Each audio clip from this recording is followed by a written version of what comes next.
ഇവിടെ ഈ ബ്രൈറ്റ് അക്കാഡമിയിൽ എത്തിച്ചേരുകയും നാളെ നേരം പുലരുമ്പോൾ 5 മണിയാകുമ്പോൾ വീട്ടിലേക്ക് എത്തിച്ചേരുന്ന ഈ ഞായറാഴ്ചകളിൽ ഈ ഒരു ബ്രൈറ്റ് അക്കാഡമിയിൽ എത്തിച്ചേർന്നതിൻ്റെ പിന്നിൽ ഒരു മികച്ച പ്രസംഗകനാകണം എന്ന ലക്ഷ്യമാണെങ്കിൽ ഏതൊരു സംഘടനയ്ക്കും അതിൻ്റേതായ ഒരു ലക്ഷ്യമുണ്ട് എന്നതാണ്. ഏത് സംഘടനയും ഈ ഭൂമി ലോകത്ത് ഉദയം കൊണ്ട ഏത് സംഘടനയ്ക്കും പൊതുസമൂഹത്തിൻ്റെ മുമ്പിൽ വ്യത്യസ്തമായി വെക്കാൻ ഒരു ആദർശമുണ്ട്, അവരുടേതായ ഒരു പ്രത്യേക അജണ്ടകളുണ്ട്, ലക്ഷ്യങ്ങളുണ്ട് എന്നതാണ്. പല വിഭാഗങ്ങളും അടങ്ങുന്നതാണ് പൊതുസമൂഹം എന്ന് പറയുന്നത്.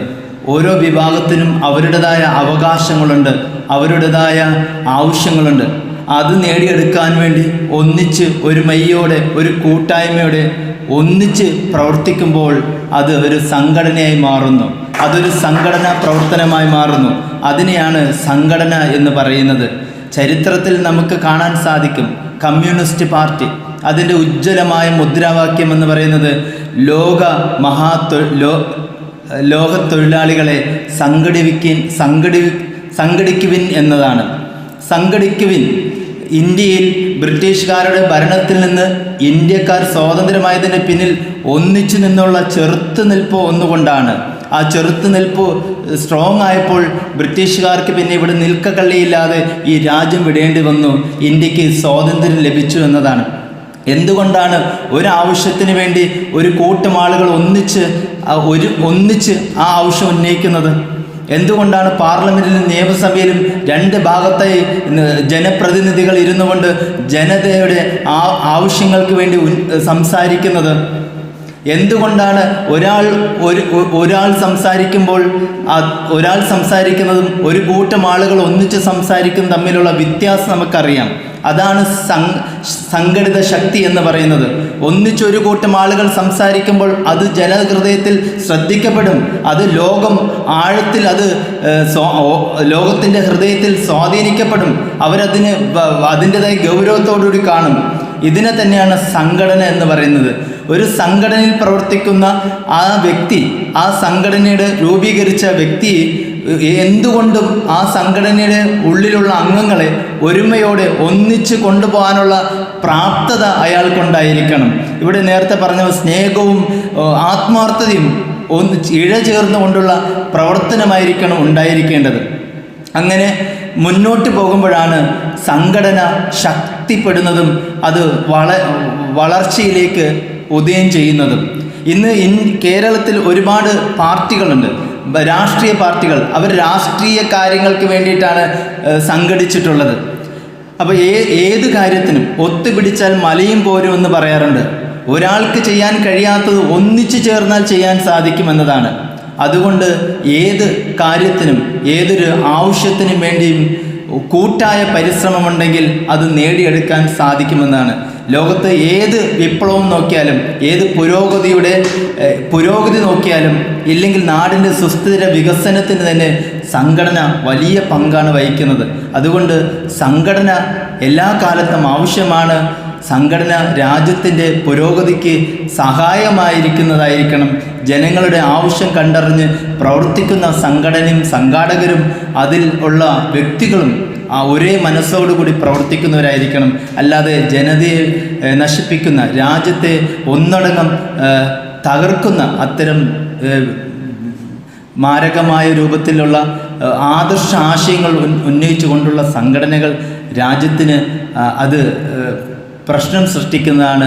സംഘടനകൾ നല്ലതാണ്, അതിൻ്റെ ഉദ്ദേശശുദ്ധിയും ലക്ഷ്യങ്ങളും സമൂഹത്തിനും നാടിനും ജനത്തിനും ഉപകാരപ്രദമാകുന്ന കാലത്തോളം എന്ന് മാത്രം പറഞ്ഞുകൊണ്ട് ഈ പരിപാടിയിലേക്ക് ഈ വിഷയത്തെക്കുറിച്ച് ഗഹനമായി പഠിച്ച് ഇത് അവതരിപ്പിക്കാൻ എത്തിയിട്ടുള്ള മുഖ്യ പ്രഭാഷകൻ ഇവിടെയുണ്ട്. അദ്ദേഹത്തിനുള്ള അവസരത്തിനായി ക്ഷണിച്ചുകൊണ്ടും ഞാൻ എൻ്റെ വാക്കുകൾ അവസാനിപ്പിക്കുകയാണ്.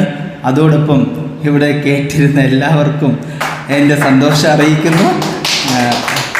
നന്ദി, നമസ്കാരം. സാർ, നമുക്ക് സ്വാഗതം ആശംസിച്ച സെക്രട്ടറി മൂസാക്ക, ഇവിടെ കൂടിയിരിക്കുന്ന രക്ഷിതാക്കൾ, വിദ്യാർത്ഥികൾ, നാട്ടുകാർ, അതിനു പുറമെ നമ്മളെ ഈ പരിപാടി വീക്ഷിക്കാനെത്തിയ മാധ്യമപ്രവർത്തകർ, പോലീസ് ഉദ്യോഗസ്ഥന്മാർ, എല്ലാവരെയും ഞാൻ എല്ലാവർക്കും എൻ്റെ വിനീതമായ നമസ്കാരം. നമ്മളിന്ന് ഇവിടെ കൂടിയിരിക്കുന്നത് സംഘടനയും സംഘാടനവും എന്നുള്ള വിഷയത്തെ സംബന്ധമാക്കി സംസാരിക്കുന്ന ഒരു സെമിനാറിലാണ്. സംഘടനയും സംഘാടനവും തമ്മിൽ ഒരുപാട് വ്യത്യാസമുണ്ട്, ചെറിയ വ്യത്യാസമല്ല. സംഘടനയ്ക്ക് സംഘടിപ്പിക്കാൻ കഴിയുന്നവനാണ് സംഘാടകൻ, സംഘടിക്കുന്നവനാണ് സംഘാടകൻ. ഈ രണ്ടും തമ്മിൽ വളരെ വ്യത്യാസമുണ്ട്. അതുപോലെ തന്നെ സംഘടിപ്പിക്കുക എന്ന് പറഞ്ഞത് ചെറിയൊരു കാര്യമല്ല. ഒരു കാര്യം സംഘടിപ്പിക്കാൻ നല്ല ബുദ്ധിമുട്ടുണ്ട്. കാര്യങ്ങളെല്ലാം മനസ്സിലാക്കി എല്ലാവരുടെയും കൂട്ടമായൊരു പ്രവർത്തനം ഏകീകരിച്ച് വരുമ്പോൾ മാത്രമാണ് അതൊരു സംഘടനയായി മാറുന്നത്. അതുപോലെ തന്നെ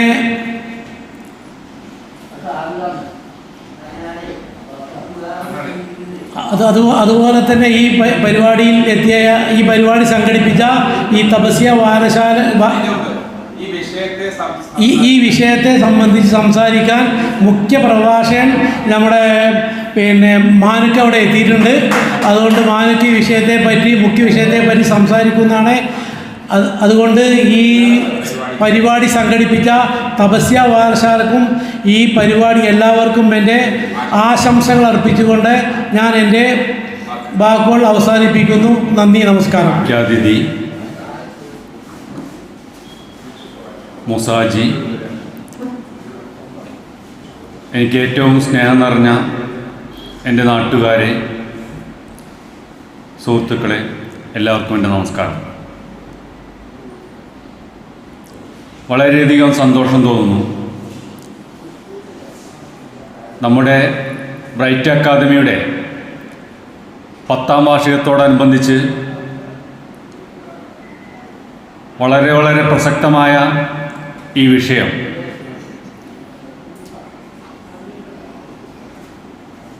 സെമിനാറിൽ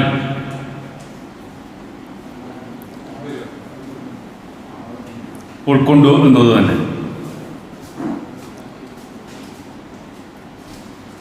സംഘടനയും സംഘാടനവും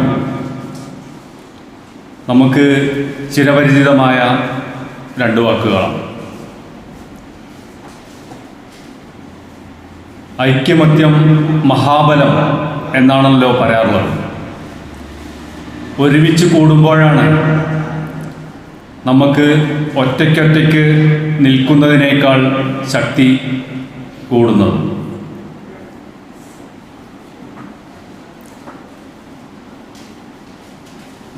ഒരു കല്ലെടുത്ത് നമ്മൾ ഒരു പട്ടിക്ക് നേരെ എറിയുകയാണെങ്കിൽ അത് സ്വാഭാവികമായും ആ ഏറുകൊണ്ട് ഓടിപ്പോവുകയാണ് ചെയ്യാറുള്ളത്. അത് തിരിച്ചു വന്ന് നമ്മളെ ആക്രമിക്കാറില്ല. എന്നാൽ അതേ കല്ലുകൊണ്ട് ഒരു കടന്നൽ കൂട്ടത്തെയോ ഒരു തേനീച്ചക്കൂട്ടത്തെയാണോ എറിയുക എങ്കിൽ എന്താണ് ഉണ്ടാവുക എന്ന് നമുക്കറിയാം. നമ്മൾ അതേ കല്ലുകൊണ്ട് തന്നെയാണ് ആ പട്ടിയെയും ഈ തേനീച്ചക്കൂടിനെയും അല്ലെങ്കിൽ കടന്നൽ കൂടിനെയും എറിയുന്നത്. എന്നാൽ നമുക്ക് വ്യത്യസ്തമായ അനുഭവങ്ങളാണ് ഈ അവസരത്തിലുണ്ടാവുന്നത്. അതായത് ആ പട്ടി ഒറ്റയ്ക്കായിരുന്നു, എന്നാൽ കടന്നൽ കൂട്ടവും തേനീച്ചക്കൂട്ടവും ഒന്നിച്ചായിരുന്നു. അതുതന്നെയാണ് ഒത്തൊരുമിച്ചായുള്ള ഗുണം.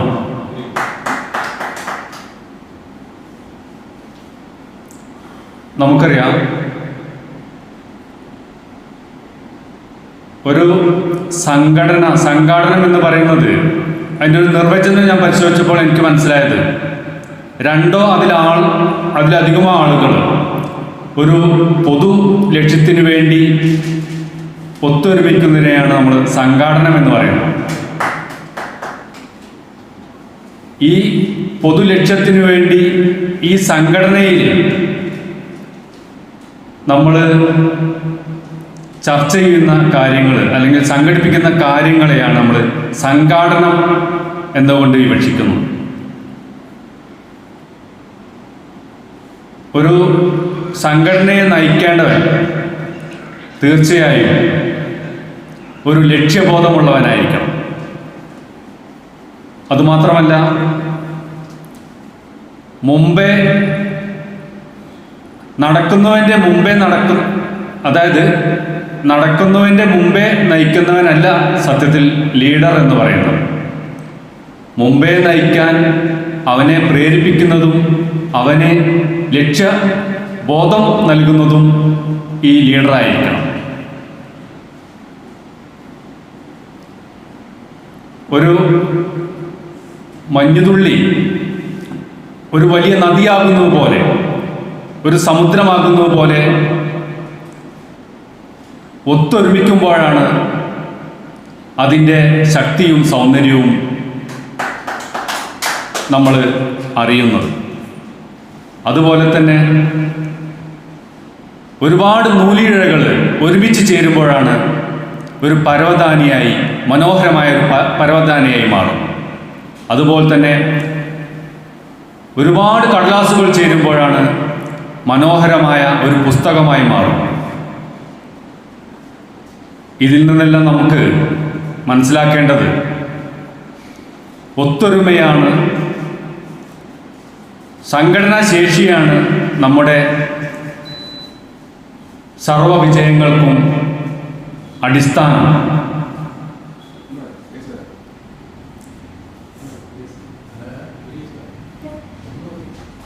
നമുക്കറിയാം,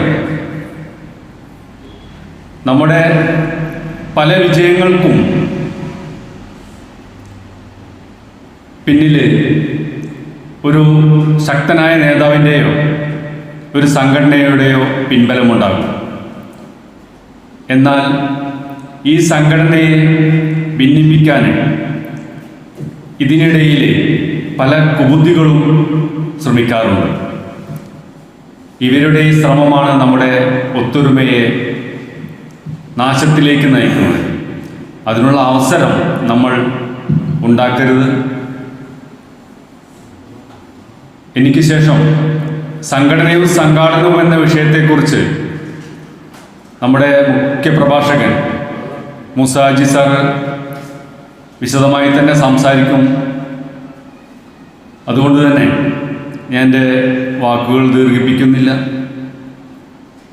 നമുക്കെല്ലാവർക്കും ഒത്തൊരുമിച്ച് പ്രവർത്തിച്ച് വിജയത്തിൻ്റെ പങ്ക് ഒരുമിച്ച് പറ്റാം. അതിനുള്ള കഴിവും പ്രാപ്തിയും ദൈവം നൽകട്ടെ എന്ന് ആശംസിക്കുന്നതോടൊപ്പം ഈ സെമിനാറിന് എല്ലാവിധ ആശംസകളും നേർന്നുകൊണ്ട് ഞാൻ എൻ്റെ വാക്കുകൾ ഉപസംഹരിക്കുന്നു. നന്ദി, നമസ്കാരം. പ്രഗത്ഭ വ്യക്തികളെ എല്ലാവർക്കും നമസ്കാരം. ബ്രൈറ്റ് അക്കാദമി സംഘടിപ്പിച്ച സംഘടനയും സംഘാടനവും എന്ന വിഷയത്തെക്കുറിച്ചാണ് ഇന്നത്തെ ക്ലാസ്. സംഘടന എന്ന് പറഞ്ഞാൽ ഒരു കൂട്ടം ആളുകൾ സംഘടിക്കുമ്പോഴാണ് ഒരു സംഘടനയായി മാറുന്നത്. അത് ആ സംഘടന പല രീതികളിലൂടെയുള്ള രീതി കൂടി നമ്മൾ സംഘടിക്കുമ്പോഴാണ് അത്. ഉദാഹരണത്തിന് ഒരു വിഷയം വരികയാണ്, സംഘടനയും ബന്ധപ്പെട്ടിട്ടൊരു വിഷയം വരുമ്പോൾ നമ്മൾ സംഘടിക്കുകയാണ്. അപ്പോൾ നമ്മൾ 10 ആളുള്ളൊരു സംഘടനയാണ്. ആ സംഘടന ഒത്തൊരുമിച്ച് പ്രവർത്തിക്കുമ്പോഴാണ് ഒരു സംഘാടനയായിട്ട് മാറുന്നത്. അതുപോലെ തന്നെ എനിക്ക് ശേഷം ഇവിടെ ഉദ്ഘാടനം ചെയ്യാൻ നമ്മളെ അതിഥിയായി മാനു സാറ് ഇവിടെ എത്തിയിട്ടുണ്ട്. അതുപോലെ തന്നെ ഈ പരിപാടിക്ക് എല്ലാവിധ ആശംസകളും നേർന്നുകൊണ്ട് ഇത്രയും നേരം എൻ്റെ ശബ്ദം ശ്രവിച്ച എല്ലാവർക്കും എൻ്റെ രക്ഷിതാക്കളെ, പ്രിയപ്പെട്ട വിദ്യാർത്ഥികളെ, PSK ക്ലബ്ബ് സംഘടിപ്പിക്കുന്ന സംഘടനയും സംഘാടനയും എന്ന വിഷയത്തെക്കുറിച്ചാണ് ഇവിടെ പ്രോഗ്രാം നടക്കുന്നത്. അതിലേക്കൊരു ആശംസകൾ അറിയിക്കുക എന്നതാണ് എൻ്റെ കർത്തവ്യം. സംഘടനയെ കുറിച്ച് പറയുകയാണെങ്കിൽ സംഘടന എന്നത് ഒരു ഒത്തുചേരലാണ്, ഒരുമിച്ച് കൂടലാണ്. ഏതൊരു വിഷയത്തിലും ഒരു നേതൃത്വം അതിൻ്റെ ബാക്കിൽ അണികളും ഉണ്ടെങ്കിൽ ഏത് കാര്യവും വിജയിപ്പിച്ചെടുക്കാൻ കഴിയുകയുള്ളൂ. എന്നെ സംബന്ധിച്ചിടത്തോളം ഞാനൊരു ഫോട്ടോഗ്രാഫ് മേഖലയിലാണ് വർക്ക് ചെയ്യുന്നത്. പല പ്രതിസന്ധി ഘട്ടങ്ങളിലും ഞങ്ങൾ ഒരുമിച്ച് നിന്നതുകൊണ്ടാണ് പല കാര്യങ്ങളും നേടിയെടുക്കാൻ കഴിഞ്ഞത്. ഇപ്പോൾ അടുത്ത കാലത്ത് തന്നെ ഞങ്ങളുടെ സിറ്റിംഗ് ഫോട്ടോയോട് ബന്ധപ്പെട്ട് ഇപ്പോൾ പാസ്പോർട്ട് സൈസ് ഫോട്ടോ ഓഫീസ് തന്നെ എടുക്കണം എന്നുള്ളൊരു സർക്കാരിൻ്റെ ഒരു ഉത്തരവ് വന്നിരുന്നു. അത് ഞങ്ങളെ തൊഴിലിനെ വല്ലാതെ ബാധിക്കുമെന്ന് മനസ്സിലായപ്പോൾ ഞങ്ങൾ അത് സംഘടിക്കുകയും അതിനെതിരെ സമരം ചെയ്യുകയും ചെയ്തു. അതുകൊണ്ട് ഒരു വിജയത്തിലേക്ക് എത്തുകയും ചെയ്തു. 5 വയസ്സിന് താഴെയുള്ള കുട്ടികളുടെ ഫോട്ടോ അത് സ്റ്റുഡിയോക്കാർക്ക് വിട്ടുകൊടുത്തു. അത് കാരണം ഒരു വേറൊരു കാര്യം കൂടി, കാരണം അത് അവർക്ക് എടുക്കാനേ കഴിയില്ല. കാരണം ചെറിയ കുട്ടികളെ ഫോട്ടോ എടുക്കാൻ ചില്ലറ കൈവൊന്നും പോരാ. കാരണം ഇങ്ങോട്ട് വിളിച്ചാൽ അങ്ങോട്ട് പോകുന്ന കുട്ടികളല്ലേ. അപ്പോൾ അത് ഏതായാലും അതെങ്കിലും ഞങ്ങൾക്ക് കിട്ടിയല്ലോ എന്നുള്ളൊരു ആശ്വാസം ഉണ്ട്. അത് ഞങ്ങളെ സംഘടനാപരമായിട്ടുള്ള കൈകൊണ്ട് തന്നെയാണ്. പിന്നെ ഇന്നത്തെ കാലത്ത് രാഷ്ട്രീയ പാർട്ടി ആയാലും മത സംഘടനകളായാലും കുറേ സംഘടനകളും അതിൻ്റെ നേതാക്കന്മാരും അണികളായിട്ട് കൂടുതൽ പോകുന്നൊരു കാലഘട്ടമാണ്. ഏതായാലും എന്ത് കാര്യമായാലും വിജയിപ്പിച്ചെടുക്കണമെങ്കിൽ സംഘടന കൂടിയേ തീരും. ഈ വിഷയത്തെക്കുറിച്ച് കൂടുതലൊന്നും ഞാൻ സംസാരിക്കുന്നില്ല.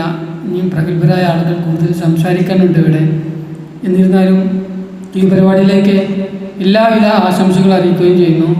ഈ പരിപാടി വൻ വിജയത്തിലാകട്ടെ എന്ന് പ്രാർത്ഥിച്ചുകൊണ്ട് ഞാൻ നിർത്തുന്നു. നന്ദി, നമസ്കാരം.